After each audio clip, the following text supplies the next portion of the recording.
Welcome back everyone to Eat, Sleep, Brief. Today we're going to be covering a video on how to DIY your own Chaeto reactor. For you guys who have been following my channel, I have been using an algae scrubber and it's been working. I haven't had no issues with it. It's been keeping the nitrates down, but I just read so much about having Chaeto in a tank, whether a refugium or reactor, the way it benefits, the way pods can grow. They can grow in a scrubber, but they tend to do, from what I've read, a little bit better in Chaeto or some sort of algae. So today we're going to be testing that out. Obviously, you kind of only want to run either a reactor or a scrubber, not both of them at the same time, because they're both competing for the same source of food. So what you're going to need a reactor of some sort. For you guys that are in California, if you went to Reefapalooza, you actually should have gotten one of these for free at Reefapalooza. So everybody watching the video in California, that went to Reefapalooza, you should be able to build one of these as far as the reactor. So nothing fancy with the reactor. I don't know what size this is. I just got it. This one here is let me look at the brand here. It's a somatic one. I don't know what model it is, and all it really needs is an inlet and outlet, and the inlet to push the water all the way to the bottom and then to kind of come all the way to the top. The next thing we're going to need is some sort of LEDs. There's a few different colors people go with. This one here is a 4 reds, 1 blue, and it on and so forth. So it's 4 red, 1 blue, 4 red, 1 blue, and it just keeps going on and on. And you can see it's kind of really made to grow plants. A lot of guys have talked great about it. So you can see the red LED is in the 630 nm and the blue is in the 460, and you can see here the spectrum. So this tends to be what a lot of people are raving about. Nothing fancy with this. It's just a power supply, and then of course the LEDs. So you're gonna need some sort of light, and then next you're gonna need some plumbing. Obviously you're gonna need an inlet and an outlet tube on the tank. I made mine out of PVC, 290s, and then one of these inserts so I can thread onto it. I could have gone out with this and just got one of these 90s that has a threaded insert and just put this here. But the problem is when you put this on the tank, most of our tanks are about that thick, right? So what tends to happen with all this thickness is you get a lot of slop in it, it'll bend. That's why you see this piece of foam I put here, so it acts as a spacer. So when I slide it in the tank, you can see it just fits nice and snug, not wiggling anywhere. And that's why I added this piece, so it gives it a little bit more body to grab onto. But I guess the hose could have kind of done the same thing. Really doesn't matter. So the next thing we are going to need is hose. Obviously you're going to need a lot more than this. The only reason I didn't bring more is because it would just take up this whole place here. So you're going to need some sort of hose. I'm going with 1/2 inch. Everything here is 1/2 inch. This is 1/2 inch. This is 1/2 inch. So of course this is going to be 1/2 inch. And then lastly, you're going to need some sort of pump. This pump here, actually not this one here specifically, but the one I'm not going to be using this one for this tank. It's actually already installed on the tank, but I didn't want to remove it. You're going to need something that does at least 150 gallons per hour. If you're going to hang this near the tank, you can get away with 150. If you're going to have this like me running down on the bottom cabinet, so having all the hose come all the way down, then having to go back up, you're going to need something a little bit more than 150, because obviously there's head pressure involved. There's these bends here that take out the head pressure, so you can probably get away with 200 gallons per hour.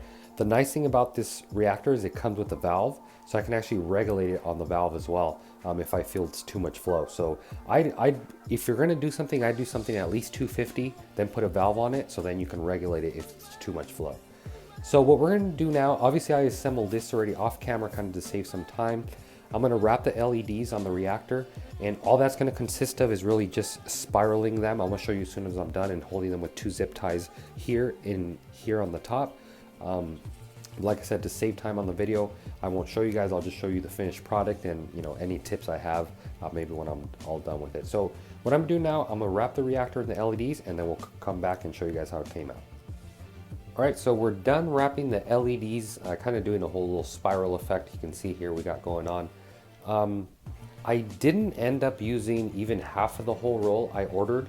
I'm gonna have a link down in the description below. I got them on Amazon.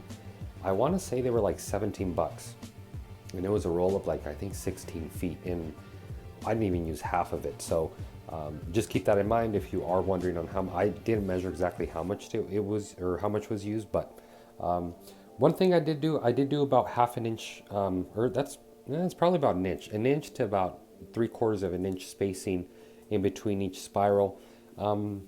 I didn't remember reading exactly how much spacing you wanted, but if it is too much, if you're having too much growth, obviously one thing you would do is run your photo period, a few hours less than normal. That's pretty much it. So I think if you keep this spacing, you should be fine. And then to grab it on, all we did is a zip tie here. You can see this zip tie is kind of clamping it right here on the bottom, holding it in position. And then the zip tie up here is kind of grabbing this piece here in position. So that's actually pretty much it as far as this goes. I'm going to power it on here in a little bit. You can either opt to run the power wire on the bottom or on the top, depending on your setup. Me specifically, it really didn't matter. I just figured it'd be probably easier on the bottom later. If I do want, I can just undo the zip ties and flip it. So what I'm gonna do right now is plug it up.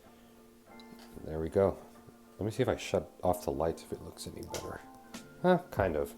So yeah, it's kind of like a pinkish look.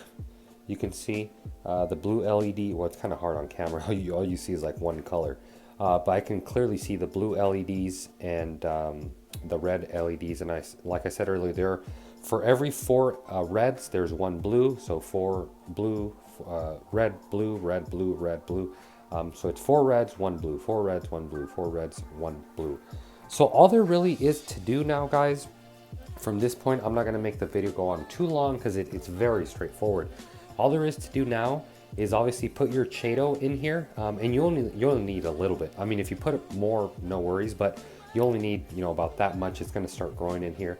Just plant it in there. Obviously, once the water gets going, make sure it's not too much flow.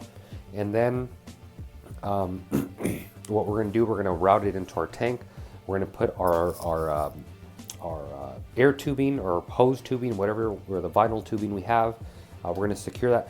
When putting this on, guys, make sure you secure it with either zip ties or the plastic hose clamps, because the last thing you want to do is this thing leaking. You wake up in the morning and there's just water everywhere, because that's not going to be a good day at all for you.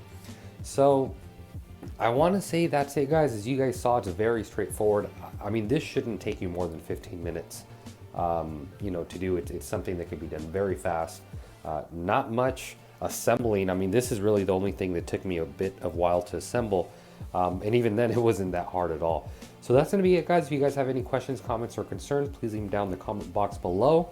If you aren't following me on Instagram, eat_sleep_reef_, you're going to see my page in the description below. You can go on Instagram, follow me there.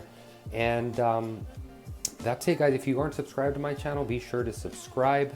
If you are subscribed, be sure to hit the notifications button so you get a notification as soon as I upload a new video. But yeah, guys, I want to thank you guys for watching. Hopefully you guys get your own Chaeto reactors running, get your tank, going with the macro algae and not have to worry about it. Even for you guys that do have Chaeto reactors, or sorry, Chaeto in your tank, the reactor, you can see it's way more confined, way easier to contain, and just holds everything in one little place instead of taking up a big old section of your sump. So as always, guys, thanks for watching. Happy reefing. See you next time.